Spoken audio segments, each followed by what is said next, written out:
Hi friends, welcome to 100 challenges in 365 days అనమాట. Last week అయితే మనమైతే 2 ఛాలెంజ్లు చేసినాం. ఈ వీక్ కూడా 2 ఛాలెంజ్లు అనమాట. ఈ రోజు అయితే ఛాలెంజ్ 3 ఒకటి, ఛాలెంజ్ 4 ఒకటి. 2 డైలాగ్లే అనమాట. ఒకటేమో జూనియర్ ఎన్టీఆర్ గారిది, ఒకటేమో సీనియర్ ఎన్టీఆర్ గారిది. ఫస్ట్ ఏమో సీనియర్ ఎన్టీఆర్ గారి డైలాగ్ అయితే చెప్పడానికి అయితే ట్రై చేద్దాం. ఇది చాలా పెద్ద డైలాగు అయితే నేను కొంచెమే నేర్చుకున్నా, అది చెప్పడానికి అయితే ట్రై చేస్తాను. ఆచార్యదేవ, ఏమంటివి జాతి నిపుణుల సూతసుతన కింద నిల్వ అర్హత లేదందువా. ఎంత మాట. ఇది క్షాత్ర పరీక్ష కానీ క్షత్రియ పరీక్ష కాకూడదు, ఇది కుల పరీక్ష అందువా. నీ తండ్రి భరద్వాజుని జననం ఎట్టిది, అతి జుబుక్సాకరమైన నీ సంభవం ఎట్టిది. మట్టి కుండలో పుట్టిదేవి కదా, నీది ఏ కులం.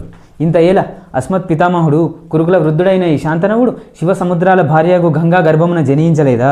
ఈయనదే కులము. నాతో చెప్పేసివేమయ్యా, మా వంశమునకు మూలపురుషుడైన వశిష్ఠుడు దేవవేశ్యకు ఊర్వశీపుత్రుడు కాడా.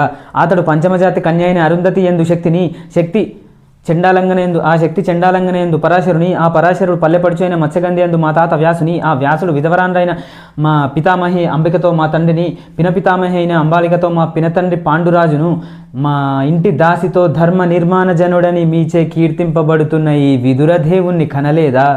సందర్భావసరములను బట్టి క్షేత్రబీజ ప్రాధాన్యములతో సంకరమైన మా కురువంశము ఏనాడో కులహీనమైనది కాగా నేడు కులము అని వ్యర్థవాదమెందులకు.